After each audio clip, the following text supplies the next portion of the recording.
welcome back to the Art African Ghana, and we are live right now. And you're welcome to join us. Welcome to tell us all what you feel, what you think. And the big story of the time is the big blow to Arsenal squad, because Arsenal, you know very well, we are heading for the Europa League round of 32. We are going back to Premier League this weekend, and we are hit by injuries in very crucial positions. Now, what do I mean here? You know very well we have an issue with Thomas Partey, and he's been assessed ahead of the game over the weekend, where we have a clash against Leeds, and it's unfortunate this guy is actually missing. It's a big blow for us as Arsenal. It's a huge blow. And if you're following right now, you'd be knowing that we've also had Tierney missing.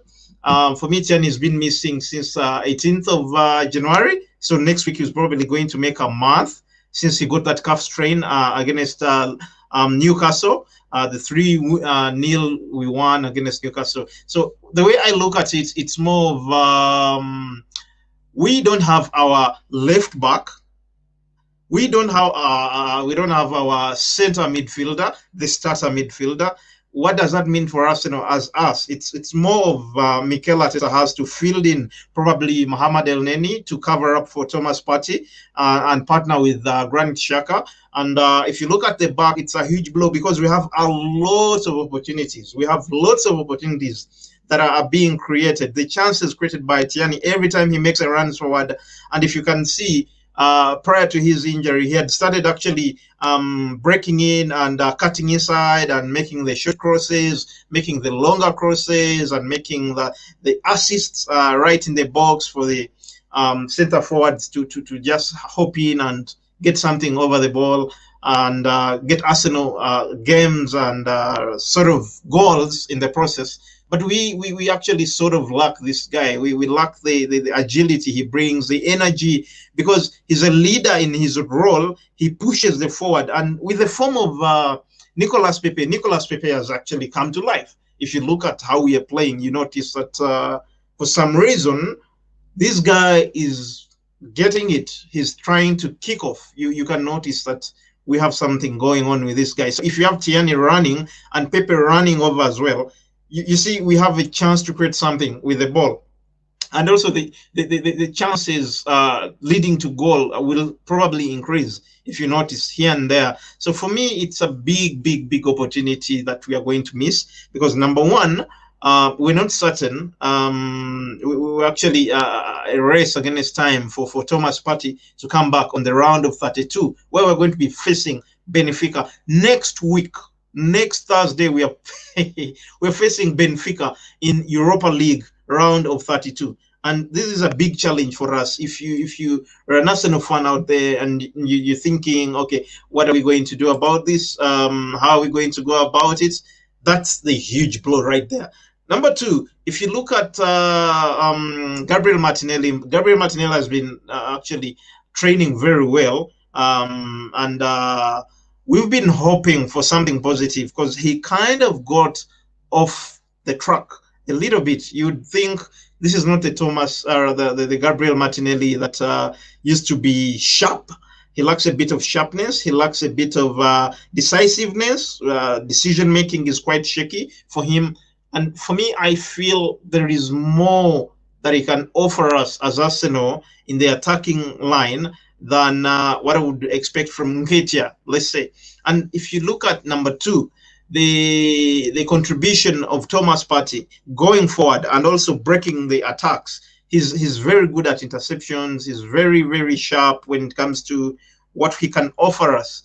And where we are, you're going to think and be like, okay, guess what?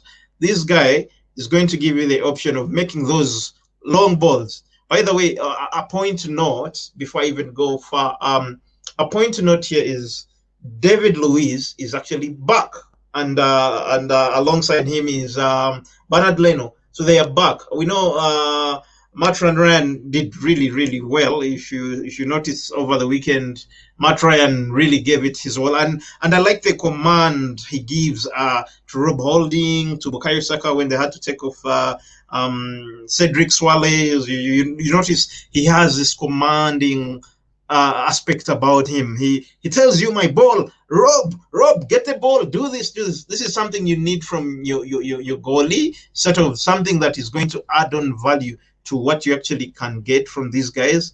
And it's not so much something I really noticed that Bernard Leno has. He doesn't command his backline because he kept shouting at Gabriel, he kept shouting at Rob, he kept calling Hector to come in and push. And that's something you need from a goalie because he has a way of commanding his box. And that is when you get something out of this whole thing. Now, going on forward, if we have Bernard Leno in the goal, we go ahead and, in our left back, we have a backup guy who, in this case, might be Cedric Suarez. Once again, you can count on David Luiz because he's back now. He's going to partner with Rob Holding. Rob Holding has become something of a popular figure. He's a starter right now. At least we know we have departments now where I know we have players that are going to be playing in those numbers. Week in, week out, midweek, every 3 days, you have a player you're so sure is going to be sitting in those positions every 3 days. And for some good reason, Rob Holding has become solid, and the other partner is the only person that keeps changing. And that's something positive for me. He's going to show the agility you need from a top defender. He's going to be showing you the kind of recklessness you need, the sharpness he provides these guys. You look at the way he intercepts, he's good in the air. He poses a threat when we have set piece positions. We have the ball. He's very good at intercepting and breaking the attacks. That is something I really must admit I never saw that in Rob Holding before. And it kind of gave me something to be like, oh, actually, Rob Holding can do this. If he can do this, then we stand a chance. For some reason, I never gave him that ever. It was just never Rob Holding's game. Now, the other thing I'm so positive about as for us, Arsenal, is if you look at the injury crisis that's hit us, all right? The injury crisis that has hit us, you're going to think, where do we go from there?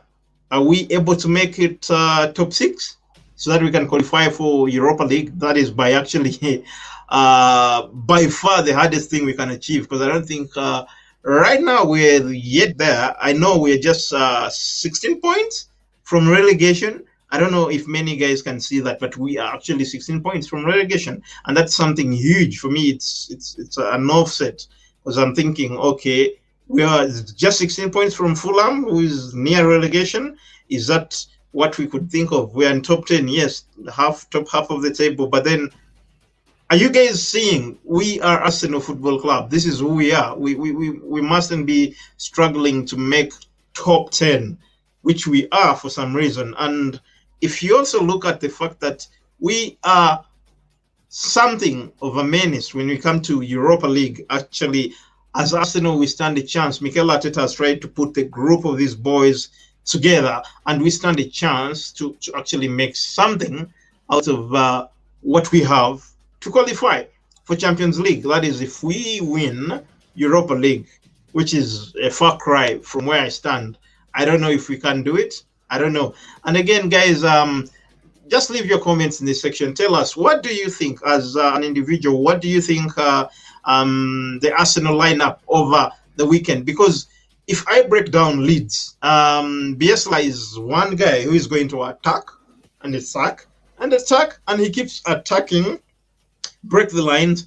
His defenders play high up the pitch, so they keep that high line. The high press is a kind of game Bielsa plays, and he has a record of also sending spies over to your camp to see, oh, okay, how are they doing it? How are they? I remember he did that with Lampard when they were in Championship against Derby County, when Lampard was the manager for Derby County, and he sent a spy over there to know what this guy's tactics are and what he can do against them.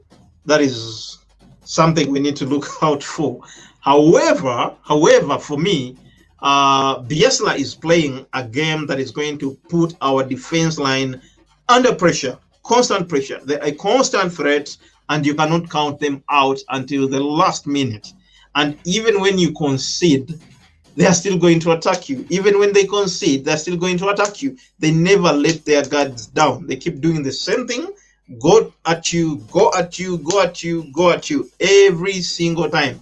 And they don't back down. They're going to keep attacking and keep attacking and keep attacking until they break. Now, the final bit I want to talk to you guys about is today, I'm going to be talking about one thing that is quite important, and that is this. Going forward, we're going to be doing these streams daily. We're going to be doing these streams daily. Oh, sorry. We're going to be doing these streams daily at around 8 every single day. Give you guys updates about Arsenal, strictly Arsenal. And the channel is That African Ghana. As you can see, we have That African Ghana right up here. You can see we have That African Ghana, and that's our hashtag. You go to Twitter, you go to Facebook, you look for That African Ghana. But mostly here on YouTube, you just go for That African Ghana, and we're everything African, everything Ghana, and everything Arsenal right here on the African Ghana. And we're going to be doing this again. Thank you for watching. Subscribe and keep up with the updates. Just click on the bell. We will be notifying you whenever I have a chance. We keep uploading this daily at 8 p.m. every day, and it's going to be massive. Thank you. This is a maiden shot for everybody, for all the fans that are Arsenal out there. We just hope this gets bigger and bigger and better with time. I know it's a start, and it's always going to be that. So once again, I want to thank you guys for taking the time and watch this video. Please subscribe. Let's be there. Go Gunners. Come on, you Gunners. All right.